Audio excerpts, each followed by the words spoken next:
Okay, I reopen the P&Z meeting on our public hearing this evening. Is everybody can hear us? Or me? We're good? All right. At this point, I'm going to ask the commissioners if they have any questions for any of the department heads that are here before I call off the public. I do. Go right ahead. Chris Bosley.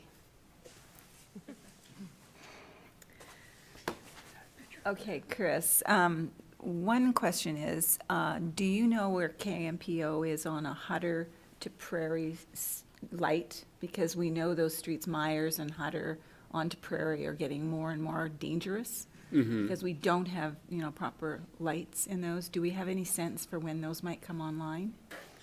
Are you talking about a traffic signal? Traffic signals. At which intersection? At the Hutter to Prairie. And Myers to Prairie. Those are super dangerous, all the way up. Those both have signals. Do they both have, I'm thinking Hayden, pardon me, Hayden Avenue. You don't know that probably. I don't. Yeah, it's That would have been a deadly. great question for It's deadly Ally while because I she was use them a here. lot. Yeah. The other one is, what happens when and if we were to go into the Indian Appaloosa, Nez Perce, those streets?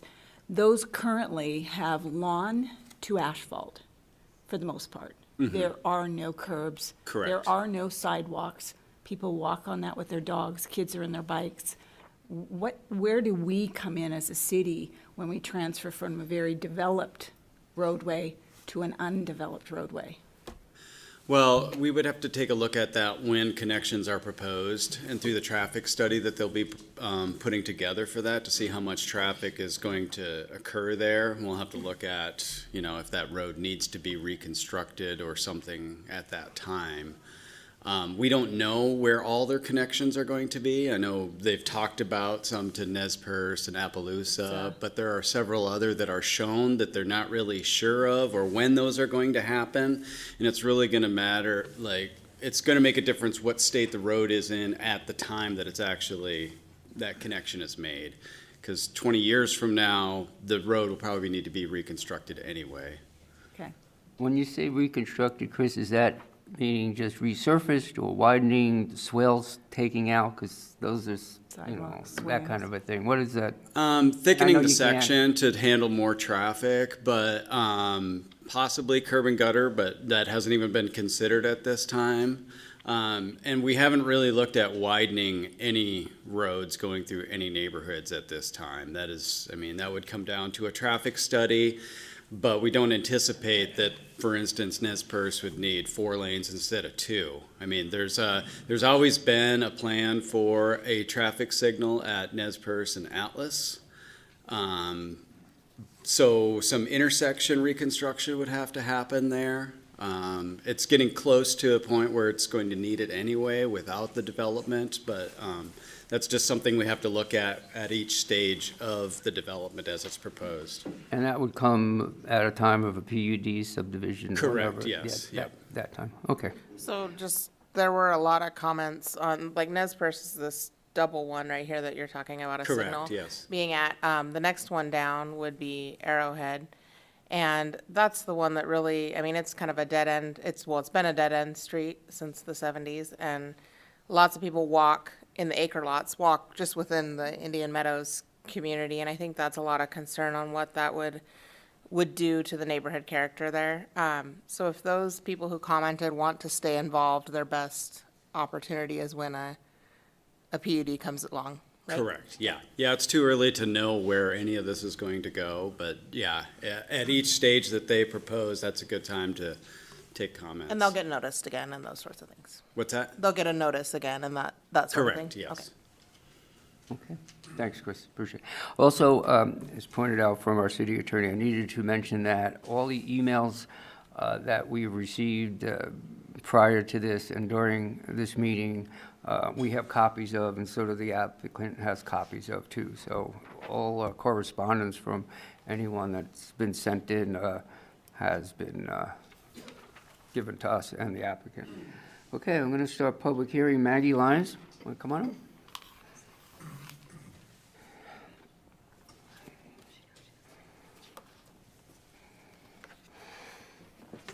So I can tell you I would like to take longer than 3 minutes because of all the questions that came up, but I know I'm limited to Yeah, that, so. as soon as you see I that know. 30-minute cut down, Exactly, I'll please. respect that. So my name is Maggie Lyons, and I'm the Executive Director for Panhandle Affordable Housing Alliance. Great, thank you. PAHA is what it's referred to most affectionately. A housing nonprofit whose mission includes trying to help our community resolve our current crisis for local worker housing.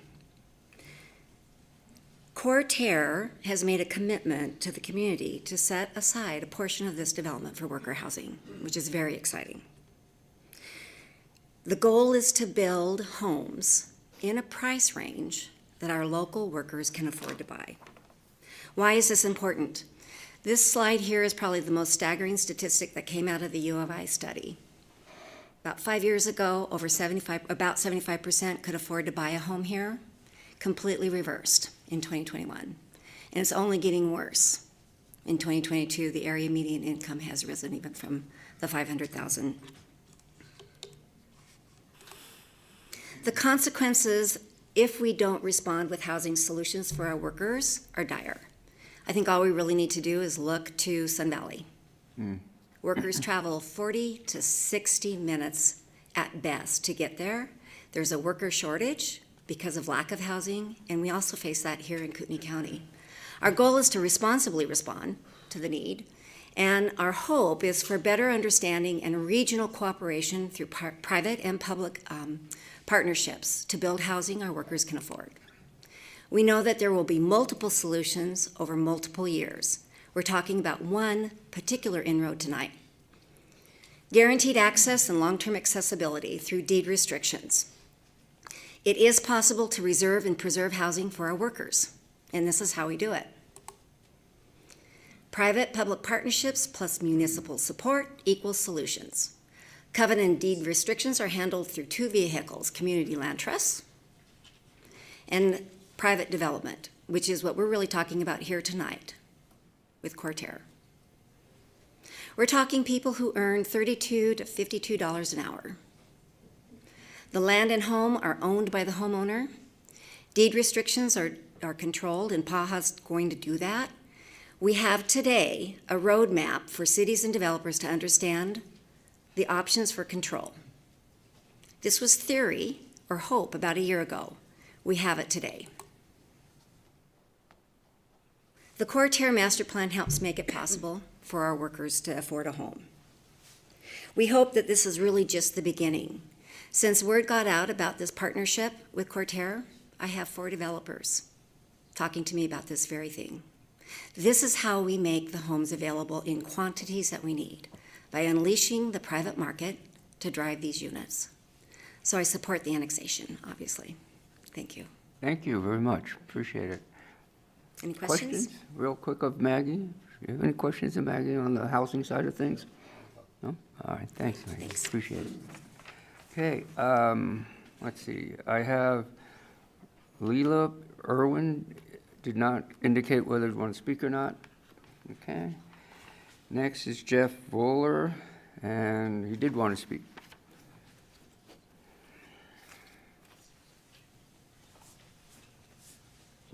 Oh, oh. Good evening. My name is Jeff Voller, and I'm the Director of Operations for the Coeur d'Alene School District. I'm here tonight to really affirm a lot of what has been discussed with the school sites that has been talked about. I think this is the first time in 25 years that a developer has reached out to the school district ahead of development to say, what are your needs? And we greatly appreciate that. To give you a couple examples of that, when we first met with the applicant, they said, we're thinking of a 10-acre school site that we would dedicate to the school district. We said, that sounds really good.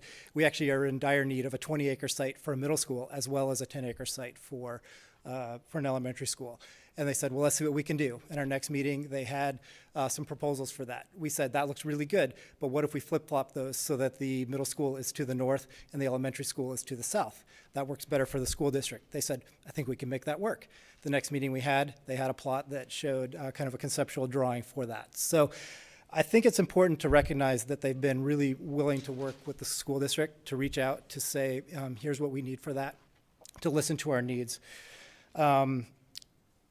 with the need for an elementary and a middle school, it is important. If you think about Skyway Elementary School and Woodland Middle School specifically right now, both are over capacity. So there's a dire need in the school district for those school sites to happen.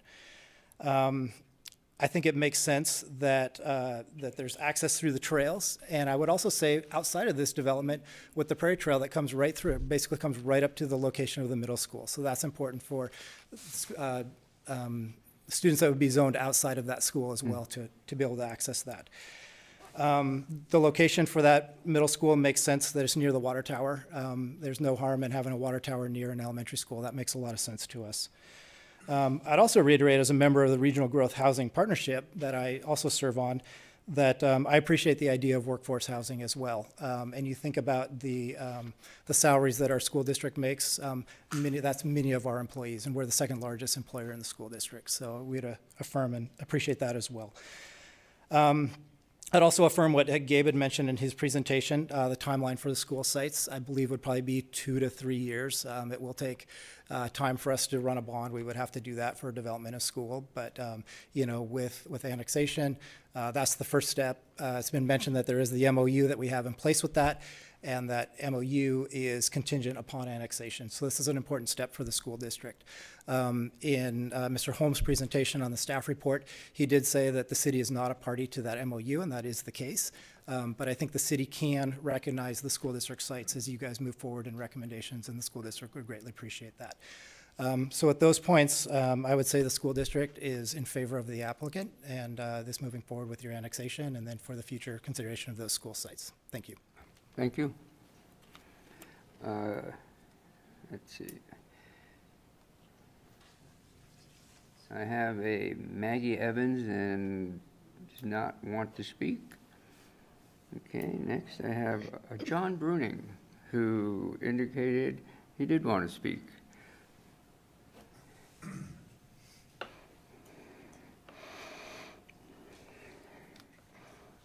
Mr. Bruning, you have 3 minutes, please. Yeah, I know. Thank you.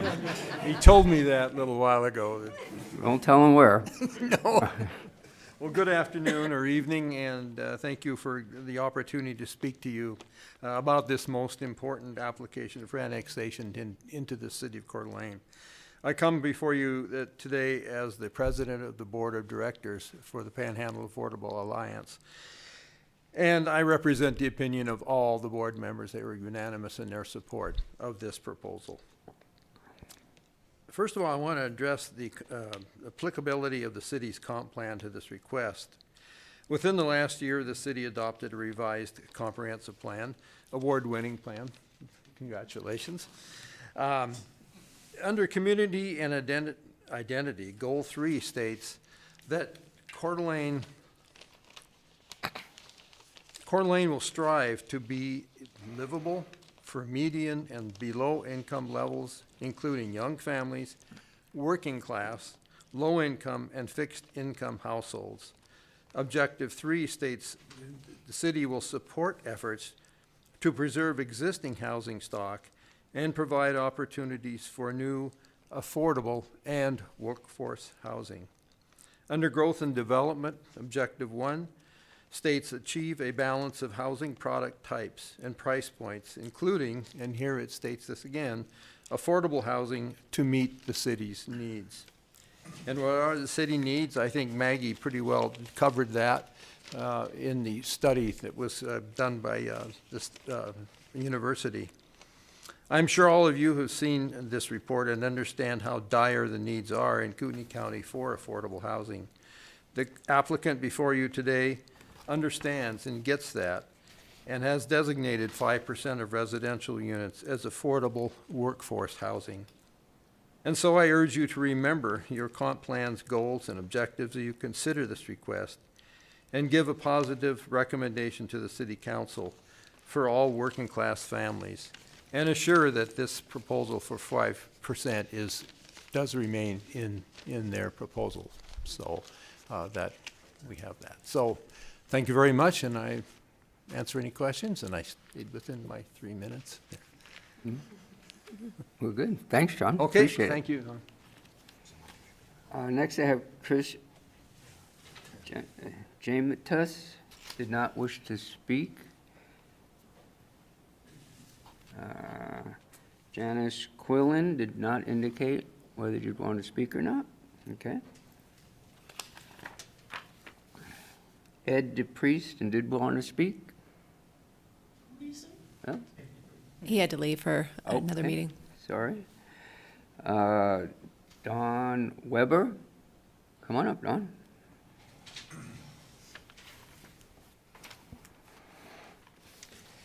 Good evening. Thanks for allowing me to speak to you on this issue today. And while possibly premature, most of us here are in hopes that listening to us tonight will allow the commission, the planning department, and the developer to take our concerns into consideration as this project moves forward. My name is Don Weber. I live at 4211 West Arrowhead Road. Our neighborhood consists of approximately 167 custom homes on 1 acre lots in a pine forest, R1. We purchased our home more than 20 years ago. We chose the location predominantly, probably like Ms. McCracken, because of the quiet streets, the trees, and our ability to walk our dogs, play with our children, and enjoy our neighbors in a peaceful setting. While we conceptually support the new development, we're asking you to please help us in protecting our neighborhood as the project planning continues. An earlier version of the project's concept plan showed no intent to use Arrowhead Road or Appaloosa Road for ingress and egress. The developer's website now shows a different concept plan that will negatively impact our neighborhood by encouraging traffic to pass through on quiet, local streets. You just saw in an incomplete traffic study that did not include the impact to our neighborhood streets. Outside of our neighborhood, the developer actually shows at least 11 points of ingress and egress into their project, 10 of those on arterials or collector streets. Is it an absolute necessity for traffic to be routed through our neighborhood?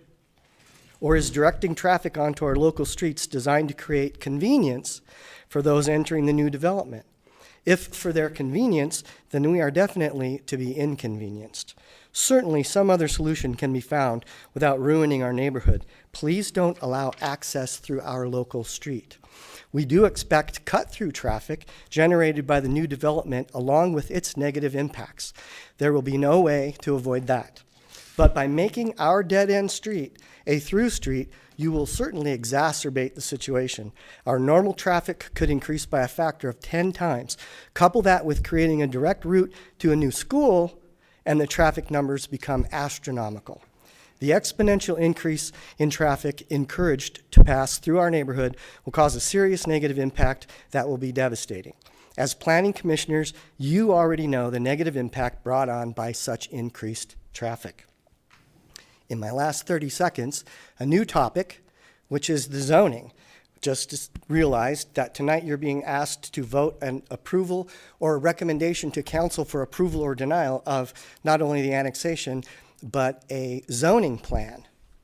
Now, while future aspects of the project will come back for approval, the zoning will be approved tonight or recommended for approval tonight. We asked you to consider R8, R17, right adjacent to R3 and R1, and reduce the density in that plan. Please don't sacrifice one neighborhood for another. You are our only advocates in this. Thank you. Thank you.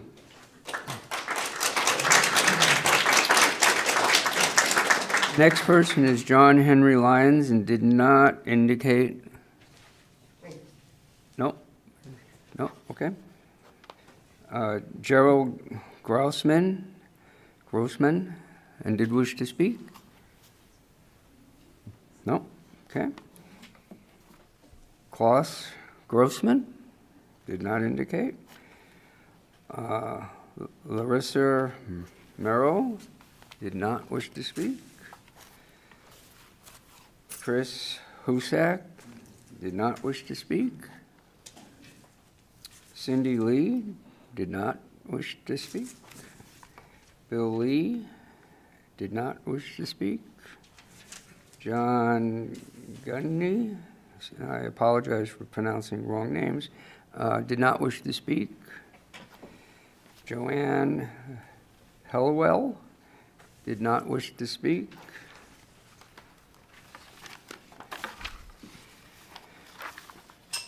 Let's see. Terry Wolf, and did indicate would like to speak. Not here. Okay. Greta Gissel, and she did wish to speak.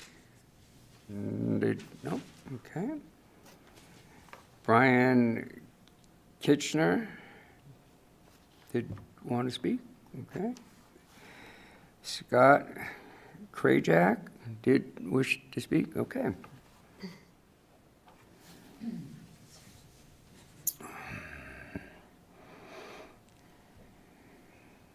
Go right ahead, Scott. Thanks. Can you hear me?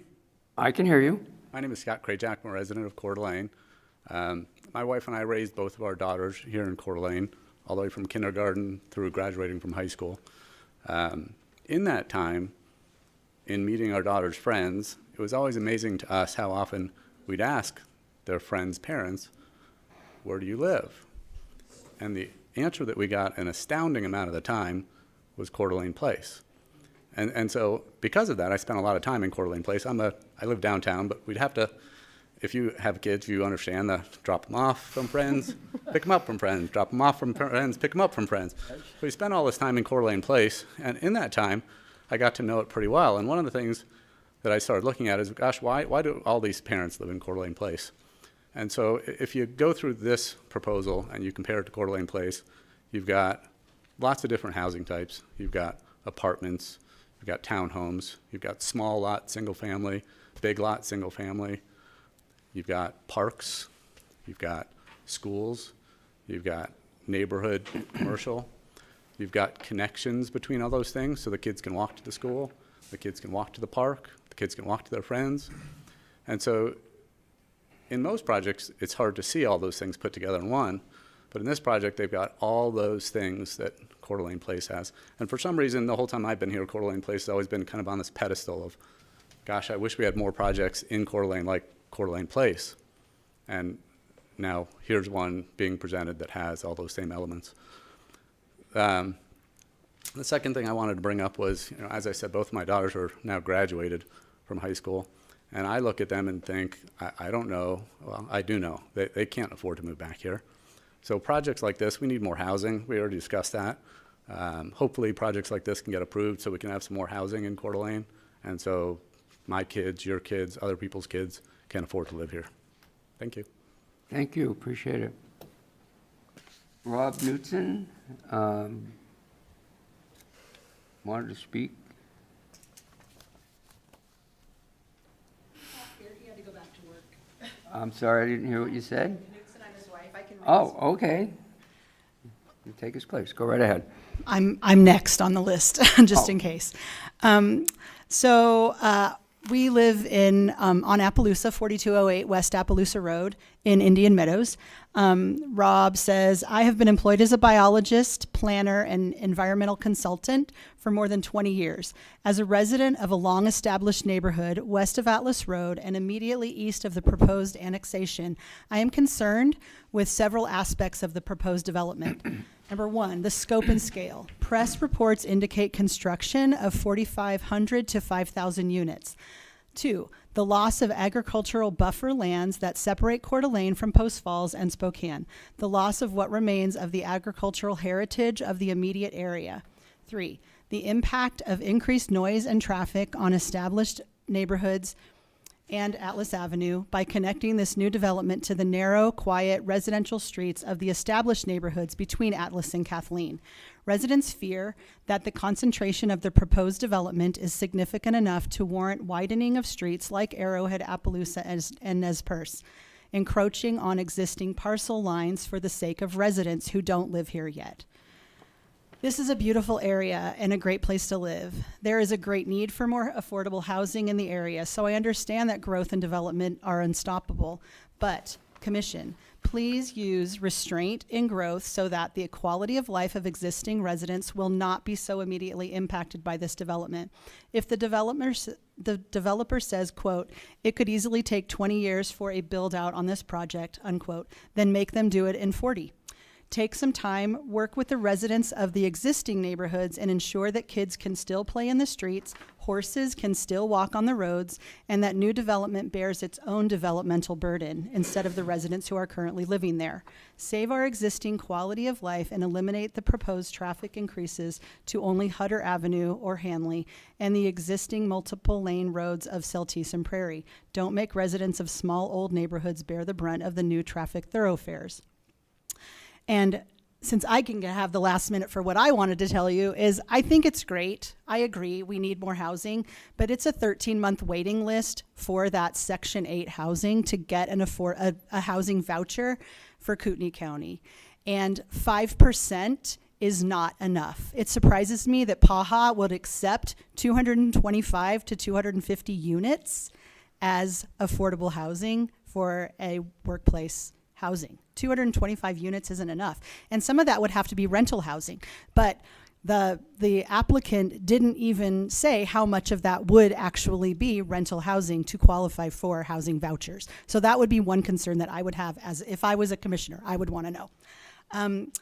I also think that infrastructure is a huge deal. It's a backbone of our community. It shouldn't be a Band-Aid. So if we're going to do some of these things, we might want to consider building the school first and putting the roads in before we deal with the housing. Indian Meadows doesn't have any sidewalks at all, and we like it that way. But to reconstruct and make Nez Perce a 4-lane is probably not a great idea. Thank you. Thank you. Have Sharman Schmidt wish to speak?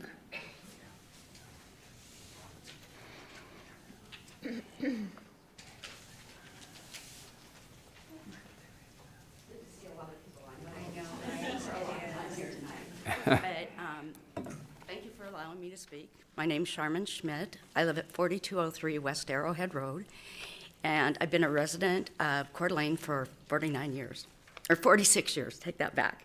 Anyway, let me first state that we, my husband and I, who will speak, are in favor of a new development. The Coeur project will undoubtedly be a fine project, creating a very nice community for thousands of people. We are here to ask that the project moves forward. Please protect the existing residents in Indian Meadows as well. The new project is planned to have nice parks and green belts, while our existing neighborhood has green belts as well. Yes, our neighborhood has green belts. They exist in the yard, undeveloped right-of-way on all of our streets. Our streets do not have curbs, gutters, or sidewalks, and that's the way we would like to keep it. As the developer plans now, they expect to direct traffic into their development on our local streets. Since Arrowhead Road and Appaloosa be improved to handle a massive amount of traffic, we will lose existing mature heritage trees, which are currently in the street right-of-way. An informal survey of these trees show that 30 to 60 would be removed. These trees are old. They're 30 to 60 feet tall, and that's what Indian Meadows is known for. Removing these trees would fly in the face of city's stated objective in your recently adopted comprehensive plan, which include preserve and expand the number of street trees within our city limits. Protect and enhance the urban forests, including wooded areas, street trees, and heritage trees that beautify neighborhoods and integrate nature with the city. At the same time, the city's tree guidelines tell us a well-managed urban forest contributes to a sense of community pride and ownership. Trees make communities livable for people. Trees add beauty and create an environmental benefit to all. That's quite an endorsement from the City Hall itself. A community urban forest is an extension of pride and community wealth. Please don't let that happen. Please keep our neighborhood as inviting as it is now. Please protect our trees and our properties. Thank you. Thank you.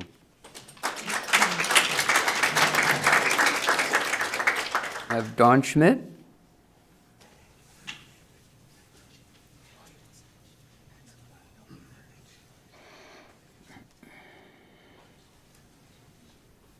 I'm Don Schmidt. I live in the same place as Sherman does.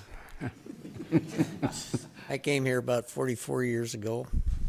I lived on Hillcrest up there, and there was a circle, so there were no sidewalks or anything like that, and I was kind of used to it.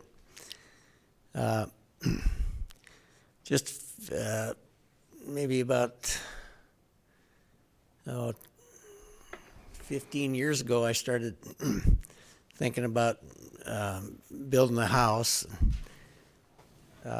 Started looking around at the Indian Meadows area, and there were some lots for sale, and I bought one, and it was an acre, and I brought, I think it was like 55 loads of dirt in, because I wanted a lawn that would slope right to the street. So I did that. I landscaped the heck out of it. I want to keep my landscaping. I don't want anybody changing the shape of that street. I don't know. It may not happen until I'm long gone. But you know, it's still a beautiful spot. You know, it's got ground cover with pink blossoms and purple blossoms on it and stuff like that. And I just don't want to lose it. I think it's, you know, kind of creative, and I like development, but I wish they'd kind of try to go around us instead of through us with the traffic. That's it. Thank you. I have T. Roth, did wish to speak.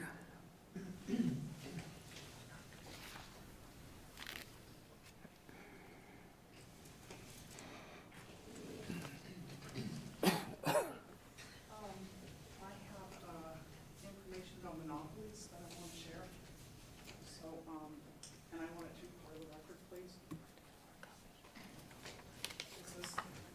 Can you give? You just have her repeat that when Can she's ready. Can you just repeat what you just said, because you weren't up at the I'm microphone? going to speak about Idaho's Monopolies and Trade Practices Act. It's too long to read, so I've printed out a summary, so I'd like you to look at that. According to Idaho statute, Title 48, Chapter 1, there are laws against persons or corporations who conspire to monopolize any area of Idaho commerce. So unless real estate development is exempted, these laws should apply to Lakeside Corporation, the owner of the Coeur property. Lakeside is a private equity firm that seems to have enormous resources and great sway over regional government. Some of its subsidiaries include Arcterra and Markham Homes, Kootenai Land Company, Echelon Property Management, Century Farms, and these cover all aspects of real estate development. Through its subsidiaries, Lakeside owns tens of thousands of acres and wields enormous influence. And this was true even before it purchased 1,300 highly coveted acres, giving its partners complete control over virtually all undeveloped land between Coeur d'Alene and Post Falls. We don't know anything about what Lakeside paid for these or what the terms of the sales were, but it seems clear that Lakeside had an inside track and that other less influential parties who may have been interested in portions of the property were shut out. If the sale of the property had been more transparent or open to other purchasers, the property might be developed gradually with more concern for actual market forces and existing residents, instead of being influenced entirely by monopolistic planning objectives. There was never any real intention of allowing any outside involvement in the planning, development, or ownership of Coeur. The property was always intended to be a master planned community developed and controlled by wealthy investors, not residents. Every park, home, business, roadway, tree, and bike lane will be designed and developed by planners and managers controlled by Lakeside's stakeholders. So my question is, if the Lakeside Company is not illegally monopolizing all real estate planning and development along the Hutter Corridor, what exactly would monopolistic activities look like? How could a cartel of powerful investors plotting to control all residential and commercial land use in an area possibly make their designs more obvious?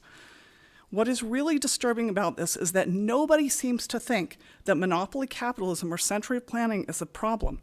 Does anybody study history?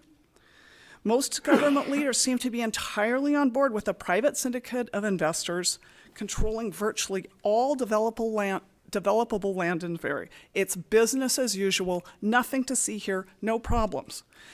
Is a lakeside company untouchable? Or, and is there a remedy? I don't know. Maybe there is. According to Idaho statutes 48108, the Idaho Attorney General may bring action against corporate monopolies. We will be getting a new Attorney General in January. Will the new Attorney General be another insider who tolerates monopolistic business practices, or will he follow Idaho law and put an end to monopolistic conspiracies such as this? Only time will tell. Thank you. Leslie Miller did not wish to speak. Howard Cones did not indicate you want to speak or not. Dave Riley did not indicate whether you want to speak or not.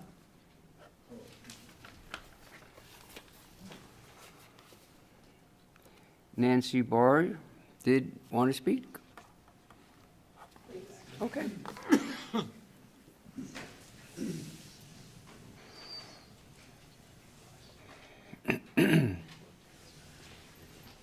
I realize that this meeting today is for zoning, but my name is Nancy Barr, and I live on West Arrowhead Road, which is in the absolute middle of Indian Meadows subdivision. This property is adjacent to Coeur property that the Kootenai County Land Company LLC, who is requesting the zone change. West Arrowhead Road is located to the east of that property. A bit of history of Indian Meadows subdivision. It was developed in the late 1960s and 70s. It was designed with a minimum of 1 acre lots. Several homes have more than 1 acre. Each property has a nice 3 to 4 plus bedroom, single-family dwelling, and a shop placed on it. It was designed much like Dalton Gardens. It was annexed into the city of Coeur d'Alene in the 80s for an increased tax base. At that time, the residents of Indian Meadows Homeowners Association opted to keep the neighborhood as a low-foot traffic and low-density neighborhood with landscaping right up to the pavement, but accepted the annexation. Today, the neighborhood is a special for its charm and beauty. It has lots of residents who walk their dogs, ride their horses, and run and walk the streets for exercise. It is the only place within the city where residents can have livestock.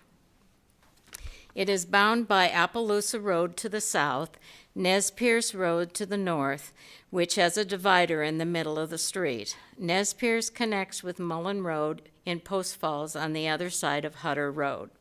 The north side of Nez Perce has higher density housing in the right-of-way. Arrowhead runs in between both those roads directly in the middle of the neighborhood.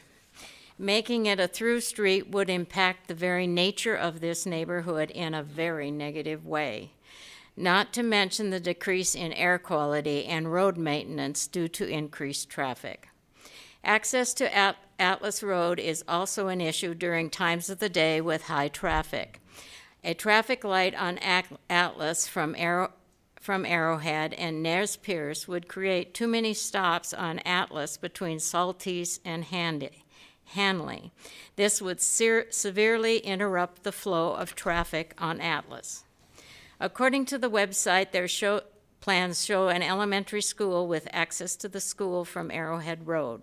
This will greatly increase the traffic along this street due to the fact that most people deliver and pick up their students from school. This street runs through the middle of our subdivision. It has a 25-mile-an-hour speed limit. It has no sidewalks or curbs for children to walk to and from school. They would have to walk the road. Okay, I'm talking too long.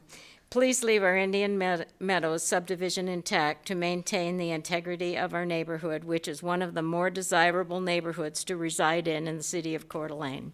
Thank you. Thank you. Patrick Wilson did want to speak.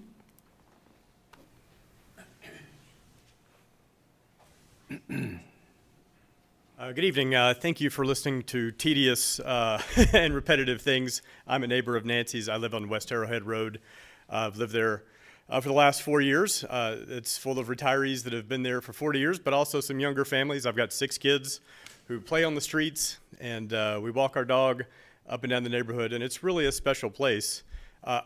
My kids are going to need affordable housing. I've got an 18-year-old that's in IC. Someday he's going to need a place to live. I totally get that. I'm not opposed to affordable housing. No reasonable person would be. However, the proposal as it stands would destroy our neighborhood. You're building a neighborhood to destroy ours. You need to stay up here or we can't. West Arrowhead I can't, wait, sorry, sir. We can't hear you unless you Please ask stay them. at the mic. We can't see what you're pointing at. You can see what I'm pointing at. I don't have access to the pointer. All right, West Arrowhead runs right to the elementary school and to the high density part of this development and the commercial part of this development. I spent 15 years in Orlando. That's a warning for anybody that knows what unplanned development looks like. It's a constant traffic snag. People are constantly cutting through residential neighborhoods, trying to find a better way to get from point A to point B. There will be unbelievable traffic increase in this neighborhood. That's hallmark now is people walking with their kids and their dogs, people riding their horses. If you allow 6,000 people to have access through that neighborhood, you're just killing it. And it's not fair to the citizens who are currently living there. So I'm for affordable housing, but can we route it to neighborhoods that can handle it and streets that can handle it? On top of which, we've got a real problem with something nobody's brought up, which is what is the future of Hutter Road? Is that going to be a freeway? What kind of access will these 6,000 people have to the west? If that's a limited access freeway, then all of those people, if they want to go anywhere east of Post Falls, are going to have to cut through our neighborhood. Until we know what's happening with Hutter, I don't know how you can open up this many veins of arteries and traffic through these small neighborhoods to the east when that might be the only way these folks can get out of their neighborhood. I'm for having affordable housing. I'm for the development. These seem like nice people working hard to make it work for everybody. But as it stands now, having so much traffic go through these existing neighborhoods doesn't seem to make any sense, doesn't seem to be serving the residents that currently live there, and will end up destroying the neighborhoods that are currently there and the lifestyles of the hundreds of people that have chosen to live there because we love that neighborhood and we love Coeur d'Alene. So I'm asking you to use your common sense and protect those of us that already live there and already have jobs and are raising our children there. Thank you very much for your time. Thank you.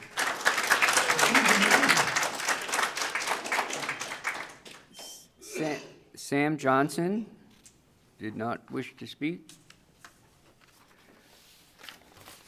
Okay. Andrea Peters did not wish to speak. Keith Wells did not wish to speak.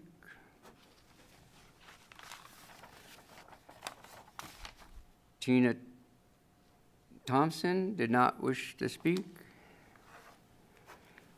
Wendy, either Paris or Davis, did not wish to speak.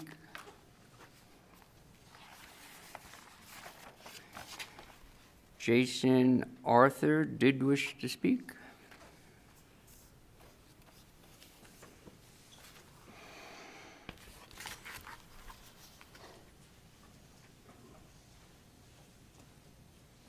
Good evening. Good evening. My name is Jason Arthur. I thank you for your time, and I thank you for all the presenters taking their time to present. I've lived in Coeur d'Alene for a while. I was born and raised here. My concern is with the zoning mostly. I'm not against growth. Cities grow. They have to grow. I think as Planning Commission and City Council, I know you guys will be making a recommendation to them. We can control the growth. It doesn't have to be exponential growth, and you can control the rate of growth.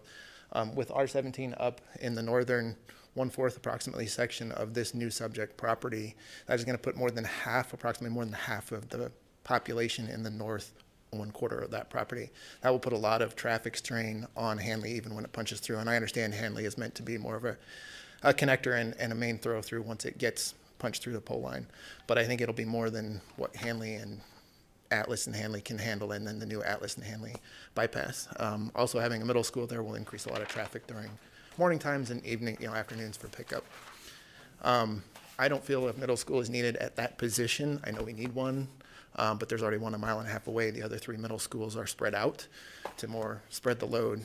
Hayden has, as far as I know, 0 middle schools. So Hayden, in my opinion, would be a better choice to put a new middle school, to put their children in there rather than busing them all into Coeur d'Alene middle schools. That is all I have. Thank you for your time. Have a good evening. Thank you. Roger Ruddick, did,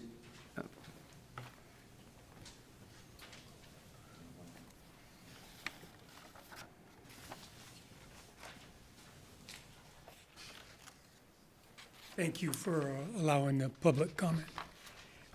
My name is Roger Ruddick. I do live in Indian Meadows on Arrowhead Road. And it came as a surprise to us that this was happening. We were surprised that it was going to, the character of our neighborhood was going to change so dramatically that the roads would be widened and extended to accommodate traffic for this large development. And we are those people that are going to be affected primarily by that increased traffic. Our primary concern, my primary concern, is that this increased traffic through roads, the stoplights, would completely change the quiet, almost rural character of our neighborhood. You've heard people describe how there's horses, livestock, kids playing on the street, people walking in the street. It's a very casual, comfortable environment. And I think it was mentioned earlier that it was originally designed as an equestrian neighborhood. So that was the design, the original intent. All of this would change, as already been described. If this, I would just ask that you consider protecting and preserving our neighborhood as it is. Thank you for your time. thank you. Lisa Brenner did not wish to speak. Okay. Anyone that I called that wants to speak that didn't sign up, come on up. And just sign up the sheet later.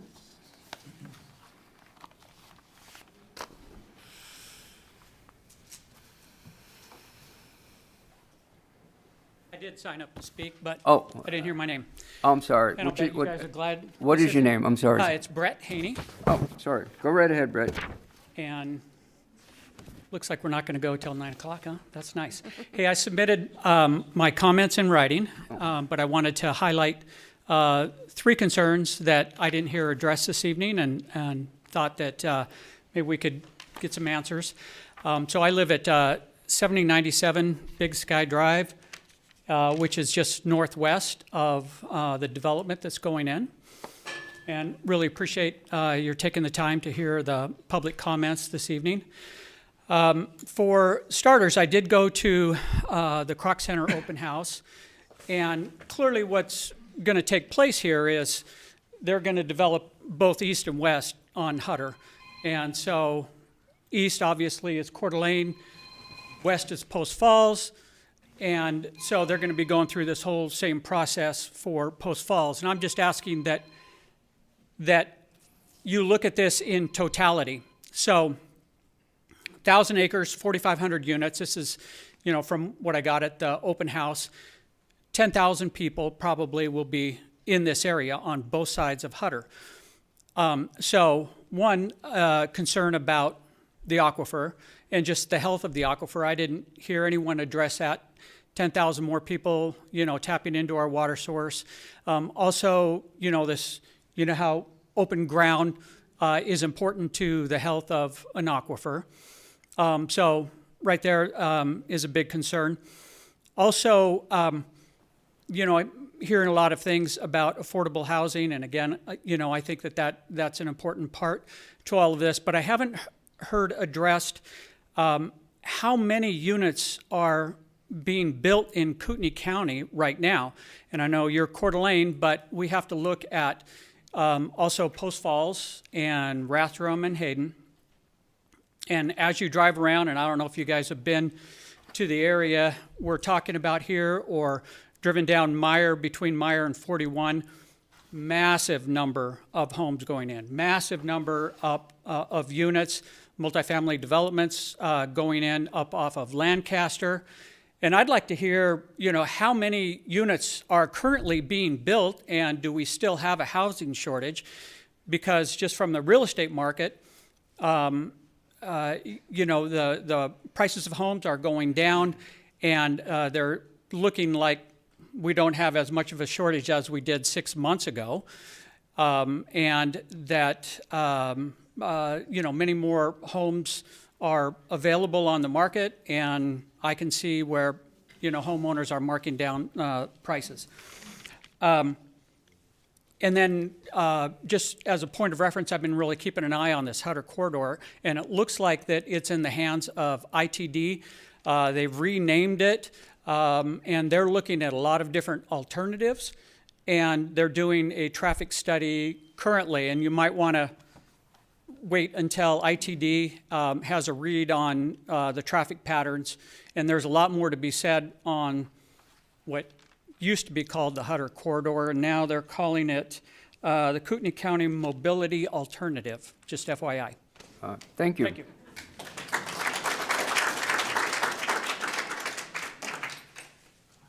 Is anyone here that you want to speak? Come on up. Just sign up on the sheet later after you get done.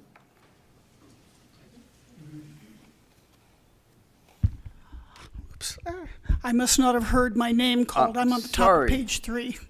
Well, That's my fault. My hearing sucks. Well, my memory. Anyway, I live in Indian Meadows on Arrowhead Road. And putting a thoroughfare on that road, I think, is an ill-conceived idea. If any of you ever drove down that road after one of the high winds, it was a war zone. Trees everywhere. Trees on houses. It is not safe for a thoroughfare when you've got a grammar school right there. And when it's been a closed system for all this time, and when you're trying to leave to get on Atlas Road to turn north during high traffic times, I turn right because you just can't get across. And I go through the neighborhoods and around the golf course because to try to go north to get on Kathleen is really tough. And Nez Perce, I think it was put together as a double lane for future expansion. But if I was on the south side of the street, I'd be upset because that's my front door. And we have these large areas. Our street is always littered with kids on their bikes and walking their dogs. It just makes it unsafe. And I think it's kind of unfair to use our neighborhood for their thoroughfare. When we all have to go all the way around. Why can't all those people, not Hutter, but Hanley. Hanley is a wide street. They made it that way. And they're right next to the freeway. They can go to Celtice like the rest of us do. But to cut through our neighborhood, I don't think that's particularly fair. And I would like to officially change my vote to a no. Okay. All right, thank you for your time. Thank you.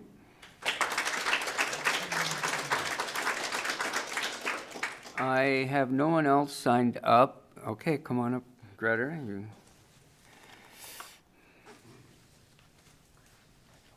Welcome back. Thank you. Okay.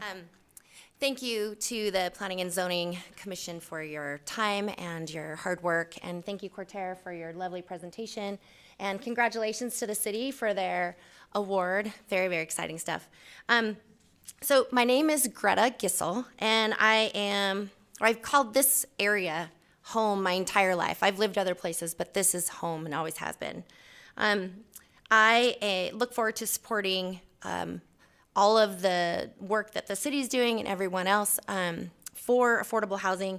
As the new executive director of CDA 2030, and I speak on behalf of the organization, we are engaging in a strategic planning session to officially rebrand as a regional community visioning group with a priority focused on housing and other priorities. We have lots of great stuff that we're going to do. We've incorporated the Regional Housing Growth Issues Partnership, the RHGIP, that's been referenced many times tonight, by Kiki Miller. She started it almost a couple of years ago. Her work with RHGIP has had many successes, and born out of those efforts, the Panhandle Area Alliance, Housing Alliance, PAHA, thank you, Maggie, has developed deed restriction templates, and we are certainly appreciative to Coeur for recognizing the need for those types of things in housing. The nonprofit Home Share was also started, and an ROC, which is a resident-owned community coalition, was formed, and there are also numerous solutions that RHGIP has brought forward for housing solutions, to provide housing for all of our police officers and teachers and service workers, healthcare professionals, young families. We appreciate your dedication to our community, and as you move your development, the Coeur development, to fruition, we as CDA 2030, and whatever our new name is going to be, because it's going to be awesome, would like to have a seat at the table so that we can help provide solutions and ideas for affordable housing, because there's not just one way to do this. And we'd like to be part of the planning process at every stage moving forward. We are committed to working alongside the developers so that when a project comes forward, it includes utilization of development agreements that incorporate tools put forth by the RHGIP to help reach local worker housing goals. I'm honored to represent an organization that will continue to thrive and address our region's growth and housing needs. We are fact-driven, solution-focused, and are here to support the Coeur team and our planning and zoning commissioners in reaching successful outcomes for a healthy community. Thank you for your time. Have a great night. Thank you. Okay, anyone else wish to speak before I ask the applicant to address any of the items that were brought up? Okay. Does someone want to come up from the applicant to, sorry. All right, good evening, everybody. My name is Dustin Ainsworth. I have been a resident in North Idaho for nearly 30 years. I work for a local title company, and I've had the opportunity to work with a lot of developers, and I've seen how these planned communities go, and I've seen some of the most desirable places are these planned communities. Use the microphone. Excuse me, my apologies. Should I start over, or am I all right? I just want to point out a few things, observations. I spent a lot of time driving around this community. If you look east, you've got 41, the expansion. If you look north, you have the Prairie expansion. All of that encompasses a lot of this area. I recently heard 27,000 people have relocated to North Idaho. So unfortunately, we have been discovered, and unfortunately, it's not going to stop. So we don't want to look back and wish we had the opportunity to be smart about smart growth and plan this accordingly. We don't want to have these regrets. You read often about a lot of these communities that had explosions in growth and never had the opportunity to have smart growth and look back and have those regrets and wish they did. It's unfortunate, obviously, that we're in this circumstance, but yet the growth can continue to happen. And what I've seen definitely is these planned communities are definitely the most desirable. You look around now, the ones that have already built out are definitely where a lot of these families want to move, relocate, and the people that we really want to attract to this community are families. We want to continue to spurn that, and I think this is our opportunity, and I hope you take advantage of it. Thank you.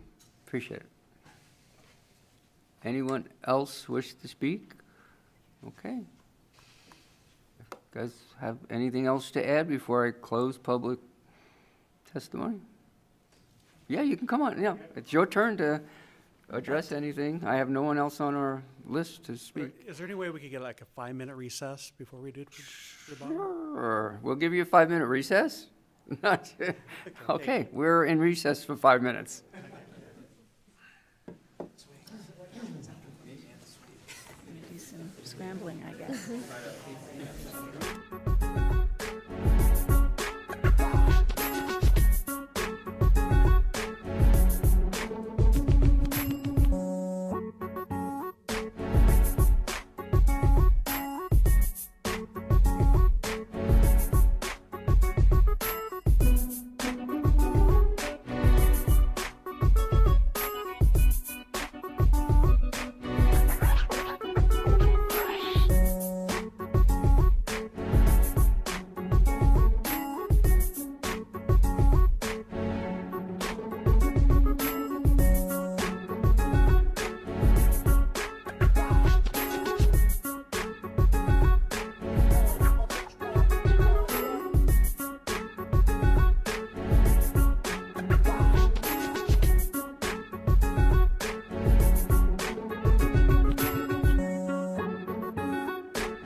this commission back to order, and I have a few questions. Can you hear me?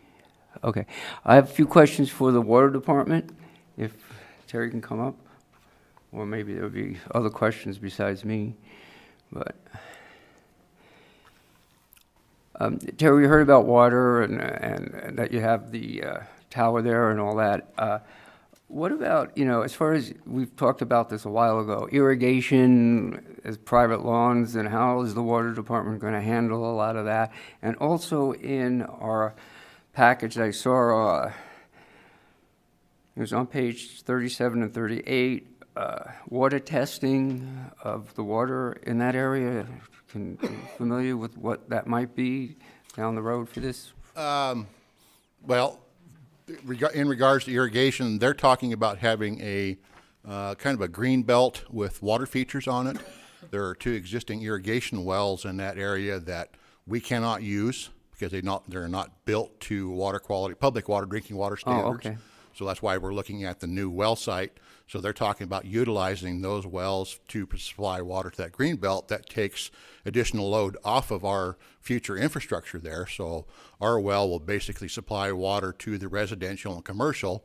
The green belt will be irrigated by their water. We'll have a shared water right set up.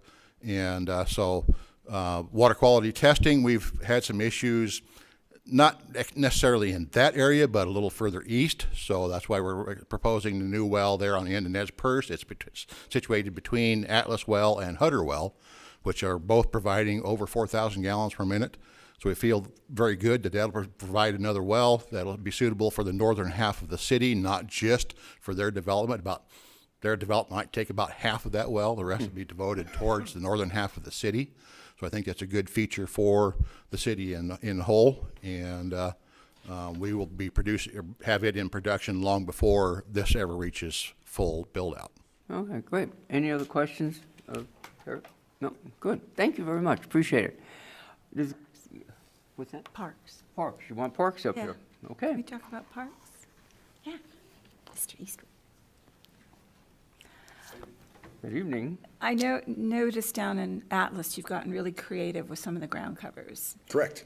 Can we, since this used to be a prairie, can we look at this development more as dry grasslands, local plants not having to feed that water into green grass? You can certainly look into that. Bluegrass is certainly a lot more high user. That's why you're mentioning the clover we've been using at Atlas Park.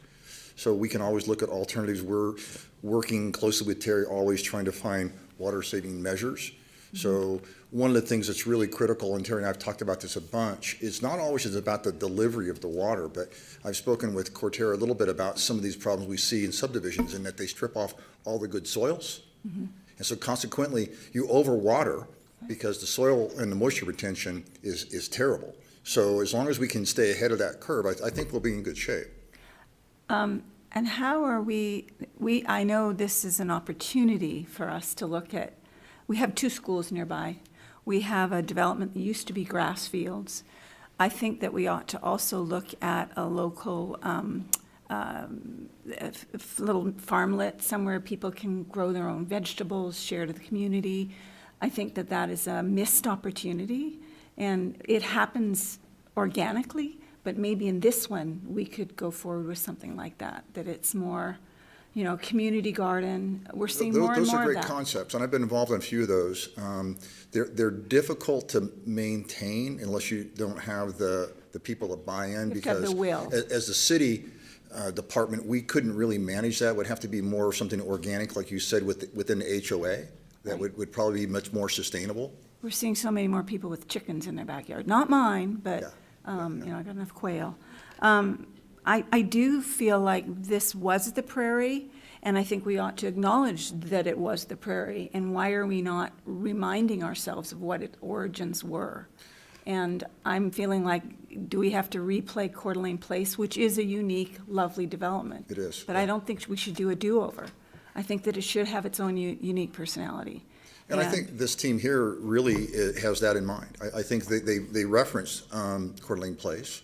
as a model, but I think they're a little bit more innovative, so I think they're really receptive to some good ideas that you're bringing up. Yeah, and a lot of trees. We need that You know carbon me. capture. You know me, I We're like gonna have trees. a lot of I never get cars. enough parks or enough trees. Yeah, we need carbon capture. We need electric charging for parking lots here. We got electric cars on our roads now here, everywhere. Yeah. So we need to be smart. Okay, thanks. Okay. Thank you. Any other questions? Oh, okay, great, thanks. Coming back up? Yeah, they're coming. The applicant was gonna come Yeah, back they're up. going to come up. Yep. All right, so Okay, that's it. come on up, Richie. Anyone else?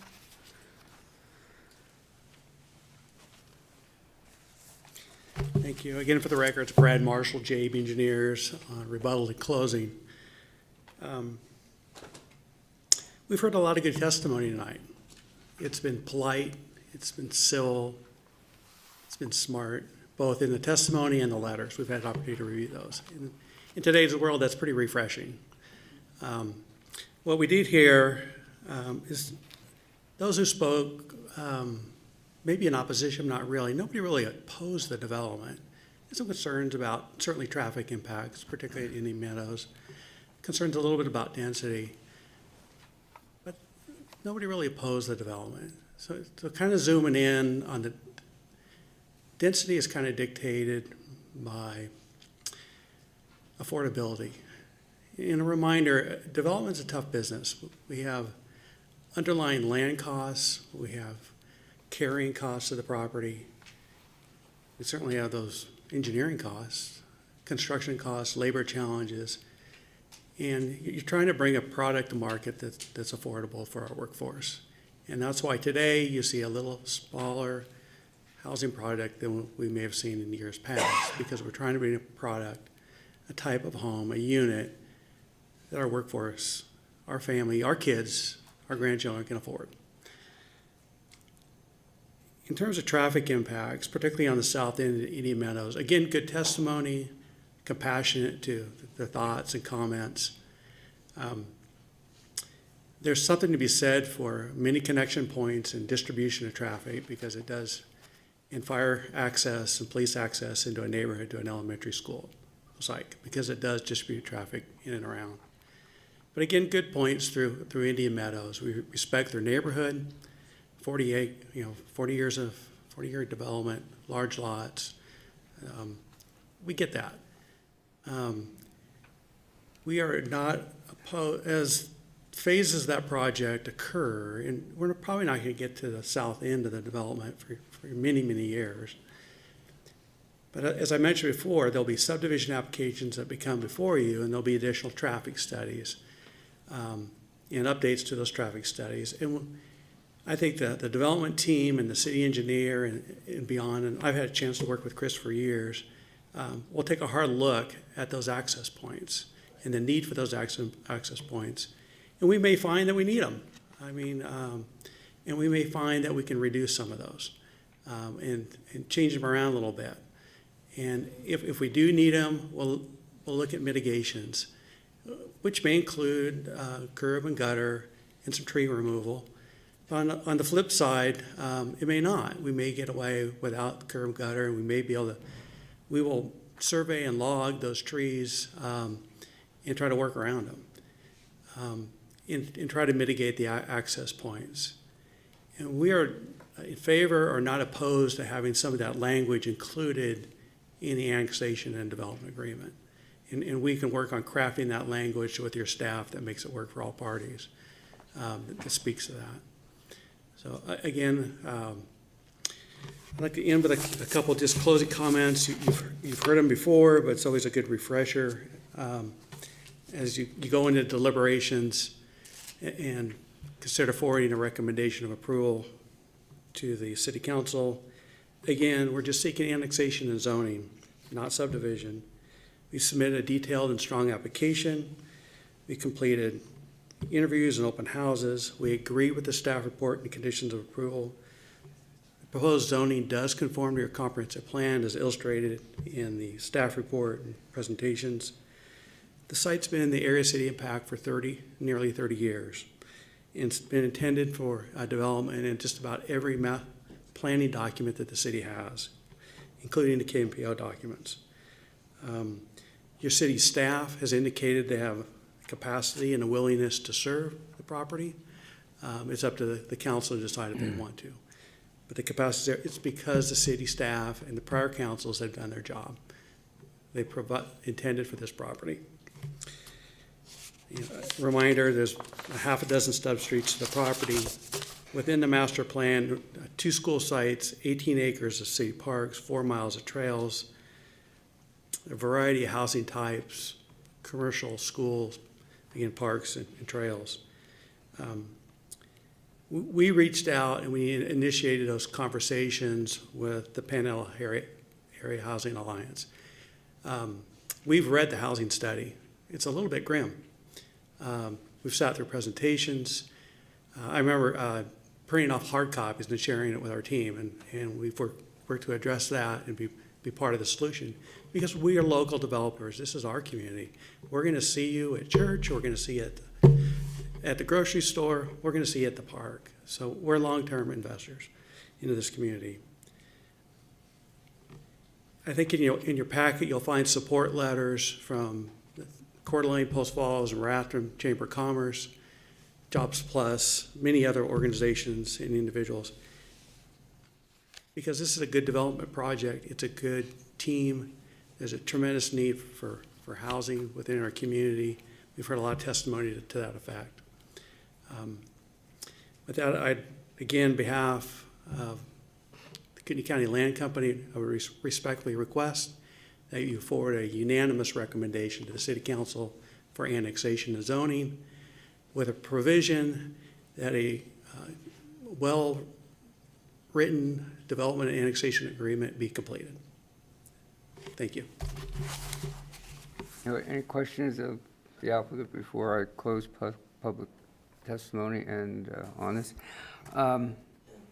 Before I do that, with the, Hillary, this is probably more for you or Sean, or the development agreement, with some of the things we heard tonight, with the connectivity of streets to the existing neighborhood, and again, we don't know what's going to happen in the near future. I hear what that existing neighborhood is saying and the people, because, yeah, that might be a tremendous impact.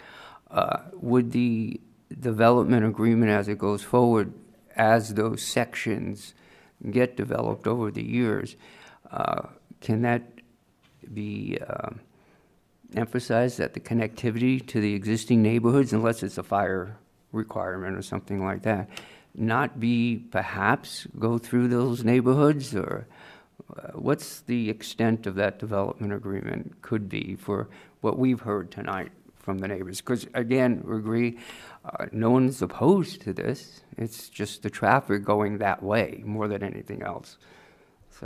So in your staff report, we had those items to be considered, and we do have in there under the streets and engineering, we have kind of the discussion about the future connections. As discussed tonight, we can certainly work with the applicant team if this goes forward to kind of look at having the ability to evaluate those with future phases, but we have in all of our city ordinances and the comp plan that we need connectivity. So there's likely that we're gonna need to have some connections, for sure. On that side of the development. But there are ways to do mitigation and maybe not as many connections, or there's different ways to design it. So I just want to put that out there, that there's going to have to be some connectivity, because that helps disperse traffic, as Brad Marshall had indicated. Could I understand maybe that. Go ahead, elaborate a Stacy. little on that? I mean, when we looked at the traffic studies, there weren't any that were detailed to those smaller neighborhood streets. I mean, a lot of them talked about Nez Perce to Mullen or Hanley that are already anticipated to be connected. Can we require in the development agreement, before the smaller streets get connected, that a more detailed traffic study be completed? And maybe even before both school sites are finalized? Because I know there's a lot of school sites where traffic is is an issue at pickup and drop off, but maybe the detailed traffic study happens before those are finalized. And it's probably repetitive to what the process would already be, but I think it would reassure the neighbors that if that's, 20 years down the road, that it's still thought of and included. Yeah, so we already have some language in here that we are going to be requiring the traffic studies with each of the future phases. For the school site, I don't know that we have that specifically in here, but we can discuss that I think with. mostly for the Arrowhead connection, because that one is just the straight shot to the school, I think it's pretty obvious that that will be the way people go to drop off their kids. And for safety, all of the cross streets on Arrowhead are yields. There's not even stop signs there. So just, I guess before the smaller streets get a decision on connections, whether that be now or 20 years from now, if we require at that time a more detailed traffic study related to that traffic pattern, I guess. I don't know the best way to word that. Okay, I'm going to close public testimony on this item, but we can certainly move into discussion at this point. Oh, I'm sorry. I just have a quick question if it's still public. Yes? No. Nope, we've already done the applicant rebuttal. Yeah, we're sorry. I'm going to close public testimony on this, bring it to the commission for further discussion. Go ahead, John. Well, I was kind of started with Brad Marshall's talked to us about, he's lived here a long time. I have too, and I was kind of struck with your memory as it is mine of Ramsey Road when it was a dirt road north of Appleway, and that was a long time ago. And I live in Coeur d'Alene Place now, and we point to that as kind of Coeur d'Alene's premier subdivision, if you will. And it's still being developed over 30 some years. My only shortcoming of living, I've lived in 2 houses there, and my only shortcoming with it is that there's not a little bit more commercial opportunities, neighborhood support commercial opportunities, so you don't have to drive in your car forever. What I see here is maybe a little bit more generous commercial mixed in, and it's buffered from the existing neighborhoods on the west side. That works really well. But I just want to say I wholeheartedly support this, and I'm going to vote yes. This has been known as the Roy Armstrong property. The city staff have seen this for decades. It's in the water plans, as you point out, the wastewater plans, the park plan, the street plan. It's been out there for years. That's why all these streets in those neighborhoods are stubbed out there in anticipation of the next development to come along. But I see this as well planned, taking 440 acres at one time and doing this over 30 years is the way to do it. I see this as respectful. I think your public outreach, I've never seen it done as well. The school district guy, I forget his name, came up and said not only does he support it, but he said it's the first time a developer that he can remember has out, had a developer come and get their input and whatnot. And he testified for the dire need, his word, for schools, as well as the dire need for housing. I see this as generous. We're getting how many acres of schools? 10 acres, something like that. 18 acres of parks, trails, open space, very generous. But lastly, the housing. 6+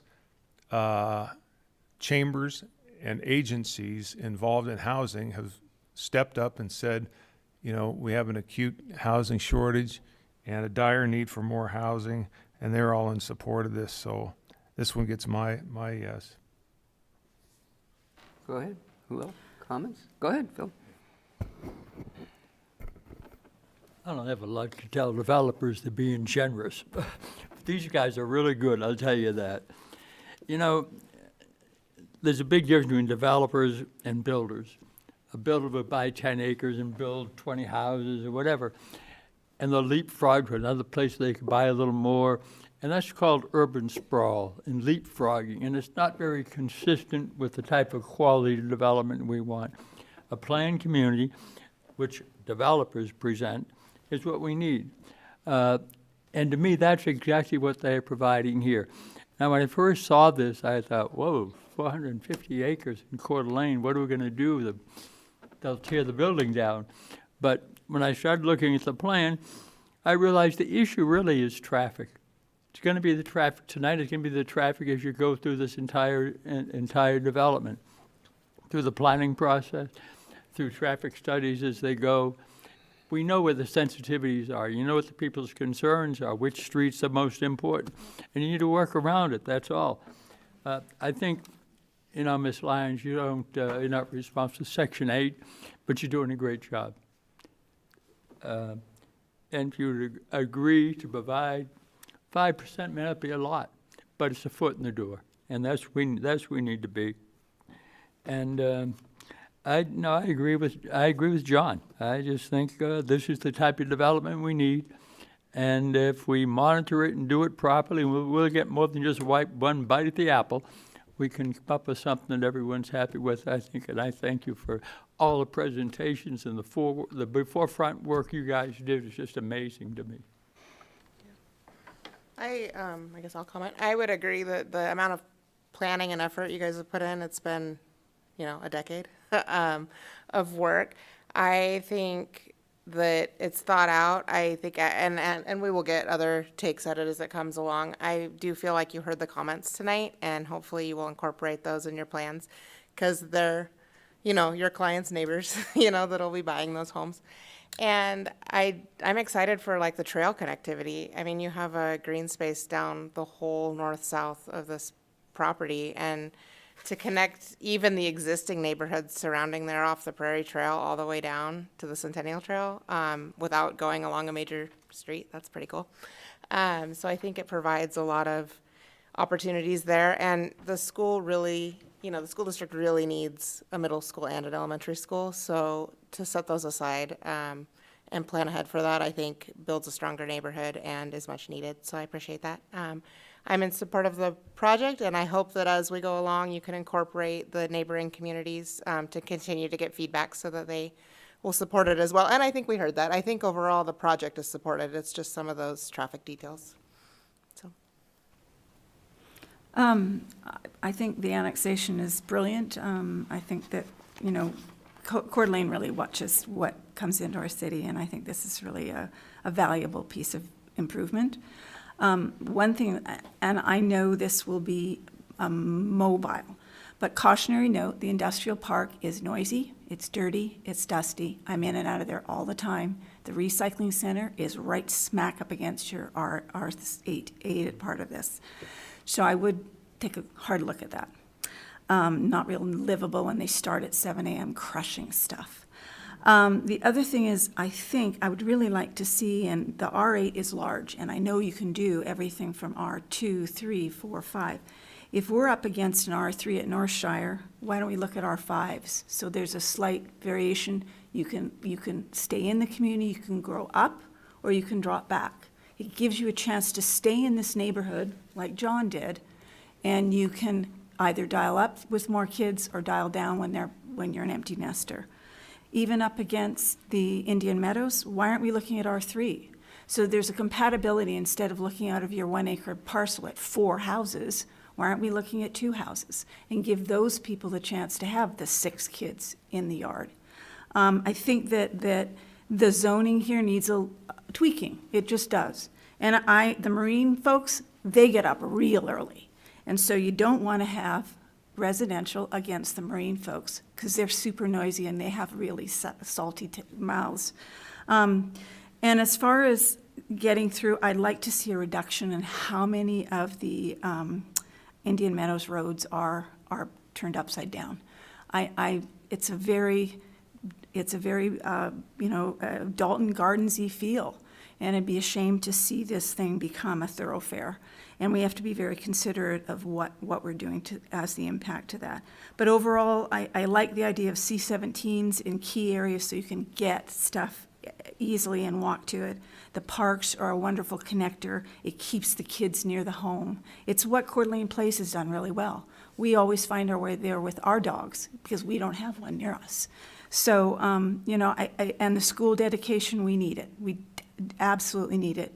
And R-17s, I would give more R-17 in lieu of some R-8 because we will need this more and more. We just don't have enough housing for the worker bees in this area. We just don't have it.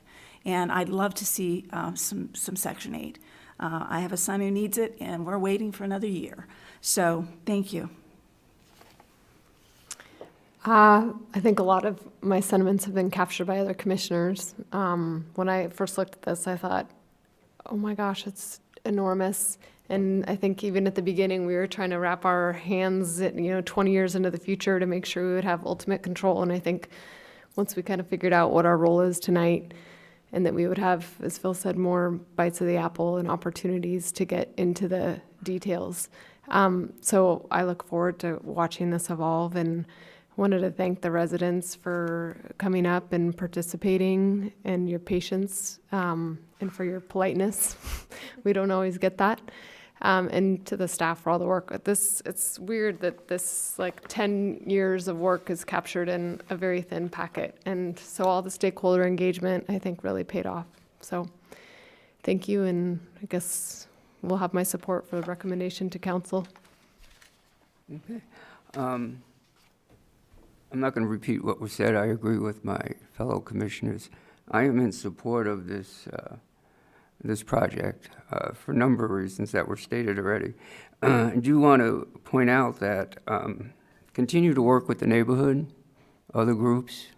I mean, that's important. You guys have done a great job. Continue with affordable housing as much as you can. This is going to be way past the time I'm around to see future development, and when it comes back to us at times. But I applaud you for the time and the effort, as well as the community sitting here tonight and coming here at 3 o'clock this afternoon to hear this and speak, which is important. I ask the neighborhoods to continue to watch how this develops and participate. The city will send out notices when all this comes around again at some point in time. So again, I say I am in support of this. Whoever makes the findings on this, please make note that the recommendations, City Council, that they should take note of the affordable housing and the connectivity to the existing neighborhoods. That was a major concern for what we heard tonight, and hopefully City Council will hear that from this commission as we move forward. So I ask for a motion from someone. You look like you're working away over there. I always do it. I mean, you do it. All right. I always do it. Thank you, John. Go ahead. So, bear with me. I'm going to muddle through a kind of a script of sorts here. We have to make findings. So, this is a matter that's come before the Planning Commission on October 11th, 2022, and there being present a person requesting approval of item A4-22, a request for zoning prior to annexation of a plus or minus 440 acre site from county agricultural suburban to city R8, R17, C17L, and C17. Applicant being Kootenai County Land Company LLC, location property north of Interstate 90 and Woodside Avenue, south of West Handley Avenue, east of Hutter Road, and west of Atlas Road. The motion I make here is that the findings B1 through B7, just background facts in our worksheet, be adopted, and that we, as far as the finding B8, we motion that the proposal is in conformance with the comp plan, and that it is well supported by the comp plan, as we've seen tonight in all of the testimony and the exhibits and the discussion and so forth. The goals and objectives laid out in the findings worksheet, I think, are all well supported by this applicant, with a particular emphasis on the strong community discussions, community involvement, new and affordable workforce housing, as well as providing housing product types and price points, a variety of that, and affordable housing to meet the city needs. So well supported by the comp plan. That's B8. Motion would include a finding of B9 that the public facilities and utilities are available and adequate for the proposed use, and that's based on all of the staff input testimony tonight, and the staff report that was produced, page 22 and 23, says that the conditions of all the utilities, water, wastewater, have the capacity and willingness to serve. There's no significant issues and well supported. Motion would include a finding of B10 that the physical characteristics of the site make it suitable for the request at this time. As Sean pointed out, it's a pretty flat site with the exception of some very small portions in the south there. There's really no topography issues or physical site constraints of any nature. Motion would include a finding of B11 that the proposal would not adversely affect the surrounding neighborhood with regard to traffic, neighborhood character, or existing land uses. Again, the zoning that is proposed provides the right adjacency compatibility with surrounding areas. On a macro standpoint with regard to traffic, KMPO said in their presentation, quote, most facilities with planned improvements can tolerate additional traffic in support of this development. As all of the other commissioners have pointed out, there is an opportunity to fine-tune things, but at least on the annexation level, you know, there are no major traffic concerns with the annexation itself. As they mentioned, we'll see the development plans again and again, and there's opportunities to fine-tune with respect to traffic. The land use pattern with the way the R8 is and R17, C17 and C17L are laid out provides, as I said, a good adjacencies with existing residential uses. So with that, as a conclusion, the Planning Commission pursuant to the aforementioned finds that the request from Kootenai County Land Development Company, LLC for zoning prior to annexation as described in the application should be approved. And there are suggested provisions to be included in an annexation agreement, which I'm not going to read. We've looked at those kind of repeatedly all night. I think there's 21 of them: water, wastewater, streets and engineering, parks, planning, and a couple of others related to the MOA with the school district and electric transmission lines and things of that nature, that I believe the applicant has acknowledged and said in so many words. There might be a little bit of fine tuning there, but conceptually they are supportive of. So with that, that would be the motion. I have a motion. Do you have further discussion on the motion or any Question on addition to the motion? Yeah, we need to add under streets and engineering, and add traffic study for Indian Meadows and Northshire at time of development. Yeah. That was one thing that you brought up.